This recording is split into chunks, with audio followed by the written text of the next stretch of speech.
since Doctors Without Borders acknowledged the crisis as one of 10 forgotten crises in 2011. It is sad,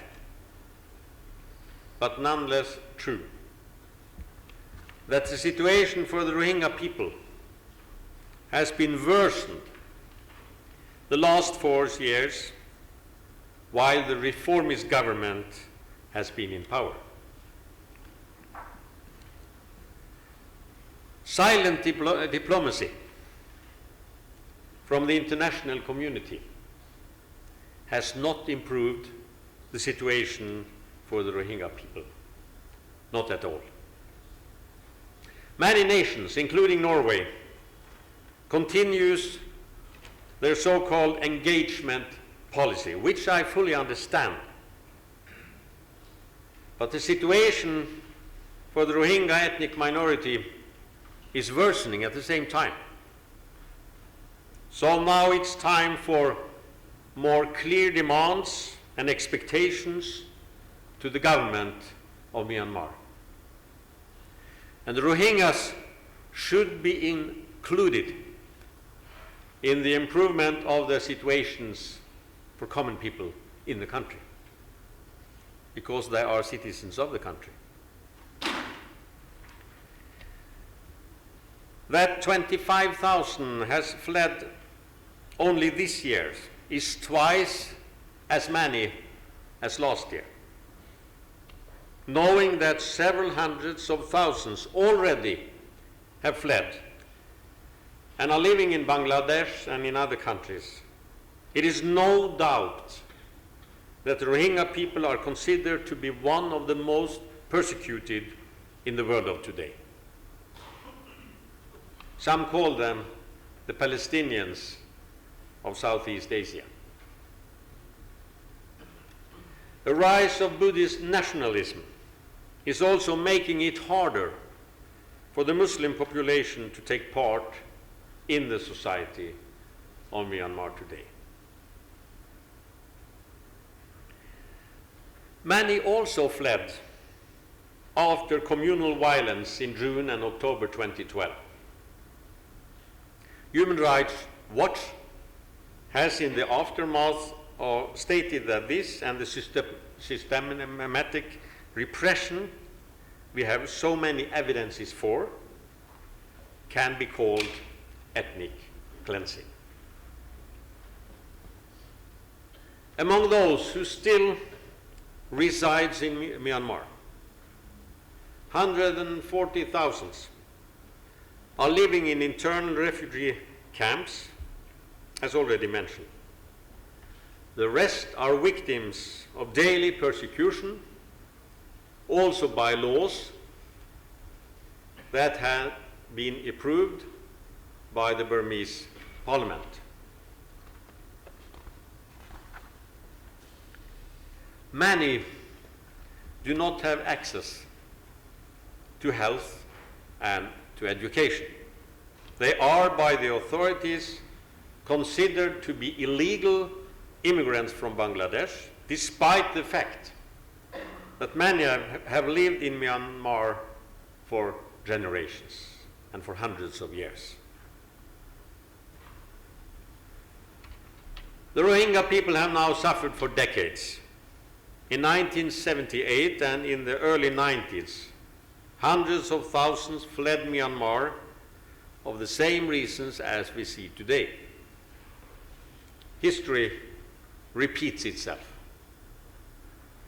But the Rohingyas are facing tougher and more difficult living conditions when democratic and economic reforms have gained ground in the country. But democratic reforms, civilian authorities no longer bearing military uniforms, are so far not helping the Rohingyas in Myanmar. Opposite. When this is happening, the situation for the Rohingya people is getting worse. More people choose to leave, despite the dangers, despite human traffickers, and despite not knowing what will be their future. Today and the next following days, we are gathered here in Oslo to focus on this situation in order to improve the living conditions for the Rohingya people and to search for solutions that will benefit this minority today as well as of tomorrow. George Soros, who escaped Nazi-occupied Hungary, sees a parallel between his experience of life under the Nazis in 1944 and the human conditions for the Rohingyas in Western Myanmar, which he witnessed firsthand during a recent visit to the country. He, among other strong voices, such as the Nobel laureates Merit Macquarie, Desmond Tutu, and Rosero Ramos Horta, and the former Prime Minister of Malaysia, Tun Dr. Mahathir Mohamad, endorses this conference. The aim of the Oslo Conference is to contribute to end the systematic persecution of Rohingyas, but also to raise attention to the situation and to gather relevant stakeholders to discuss and to seek solution. I wish you a successful conference and a pleasant stay in Oslo. Thank you for your attention.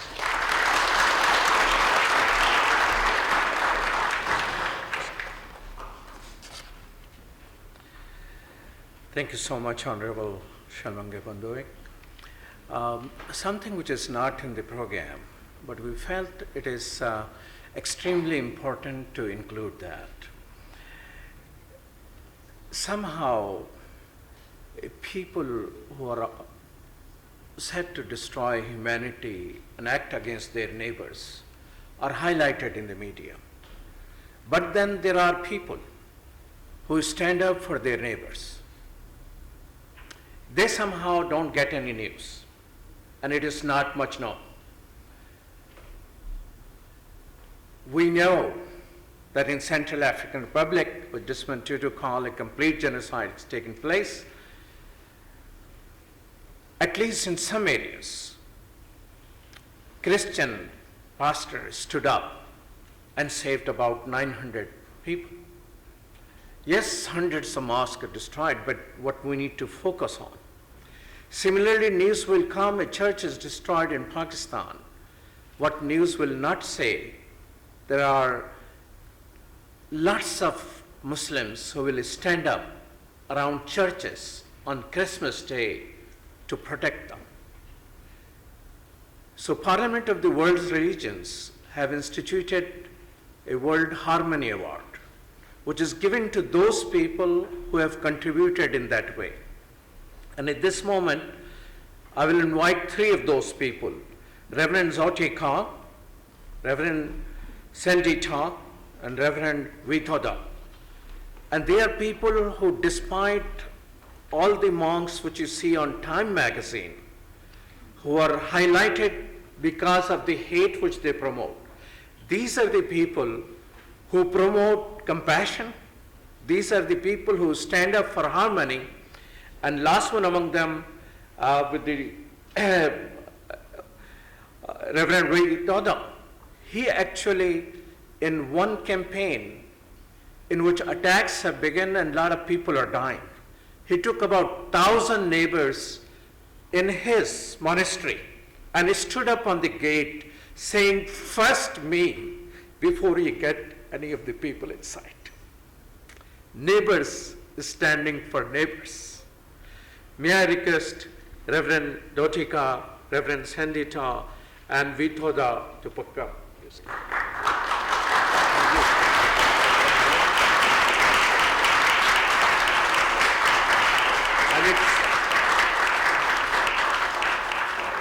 And it simply reads, this award is presented to His Holiness Reverend Zotita by the Parliament of the World's Religion in recognition of fostering compassion, kindness, harmony among faith communities in Myanmar.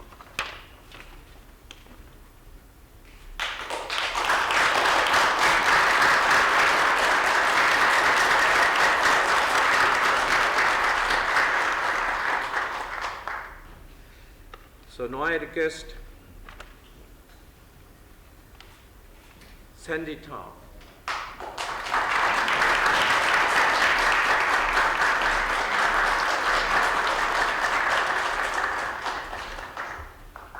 And I saved the best for the last. He's the one who stood up on the door of the monastery. My dear friend, Reverend Wee Thoda.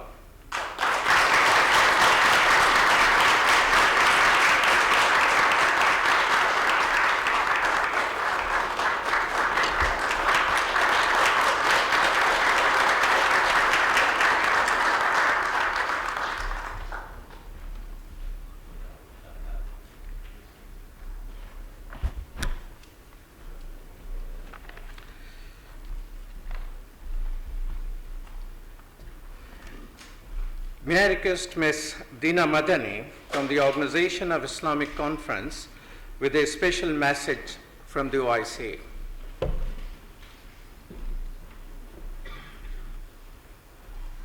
Bismillah ar-Rahman ar-Rahim.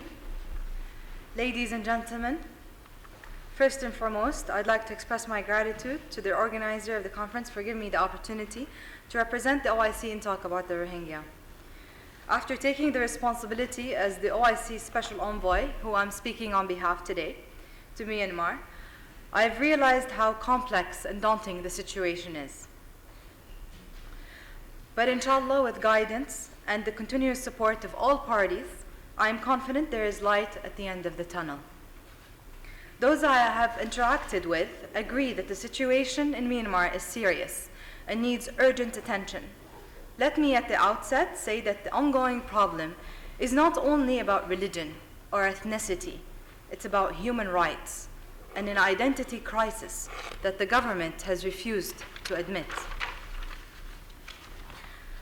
I like all of us to remember that tonight we can all sleep sheltered and safe without the threat of a mob breaking down our doors or burning our homes. However, the Rohingya, who also share this world with us, are denied these fundamental rights and suffer on a scale that no human being must be allowed to do, especially children, women, and the elderly. They are no different from us, except for the circumstances of their birth. In these difficult moments, it is our shared responsibility to reach out and open our hands to them. This intolerance is not irreparable, as prior to this, the different communities had lived in peace and harmony. It is with patience, tolerance, and kindness that we should break this cycle. The argument that the Rohingya are not indigenous people, but illegal immigrants from Bangladesh is unacceptable, because who in their rightful mind would escape a third world country to go to another third world country illegally to face persecution? We all know that they are an ethnic minority and have been there for generations and have been excluded through the 1982 citizenship law, which, by the way, was not an act of parliament, but an executive order by the president, union at that time. So if the union government is sincere in resolving the issue now, they can do another executive order and solve the situation. But we all understand that it requires a strong political will, which we feel is lacking at this time. Against the background of political and social changes in Myanmar since 2011 and sectarian conflicts in Rakhine in 2012 and other parts of Myanmar in 2013, religious movements which the state tightly controlled in previous decades have become prominent and more vocal against minorities. Such trends have caused and contributed to human rights crises, gender-based discrimination, statelessness, segregation, refugee flows, and other threats to security, posing challenges to Myanmar's transition to democracy and upcoming elections. However, thankfully, we have better examples that could lead by example for them. Moreover, these unfortunate trends threaten the regional stability and could exacerbate violence and polarization along religious and ethnic fault lines. Such pattern could seriously undermine the establishment, sustainability, and credibility of the ASEAN community, including economic integration and regional economic development. Unfortunately, the increasingly precarious conditions of the Rohingya in Rakhine and complete rejection of them as fellow Myanmar citizens by the majority of people in Myanmar will likely mean an ongoing influx in the number of Rohingya boat people seeking asylum in neighboring countries over the coming years. Hence, the OIC urges the government of Myanmar to take concrete actions and positive steps to put an end to all acts of violence, human rights violations, and discriminatory policies against the Rohingya, and to grant them full citizenship. Because without such actions, Myanmar's image will only be tarnished, and its accessibility and acceptability in the region and internationally will be tarnished. The plight of the Rohingya warrants serious attention and action. They continue to suffer under the current circumstances, which pose a security problem for the region. I also think that with cautious optimism, patience, and perseverance, there is a fair chance of resolving this problem. To conclude, given the complexities of the ongoing problem in Myanmar, it is only natural that we weigh all options carefully and in a pragmatic manner to achieve the desired outcome. In this respect, a closer collaboration with state and non-state actors is definitely necessary for an amicable solution. I strongly believe that it is a delicate balance that we have to search for, to respect sovereignty, but at the same time fulfill our responsibility to protect and to help those thousands who have pleaded to the international community and who are losing hope as we make our decisions. Thank you.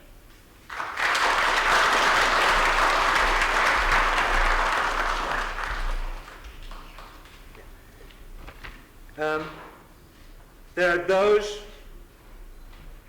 who would like to be here today but cannot be here, but they are here with us in spirit, and their spirit is here. And those are people that many of us hold in high regard. And now I'm going to start the session on the pre-recorded appeals to end Myanmar's persecution of the Rohingya people. Start with George Soros.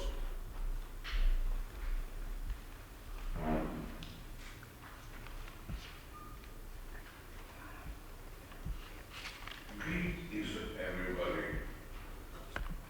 I regret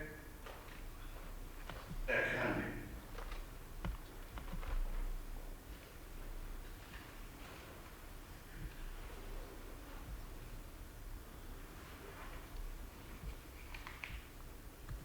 There in person.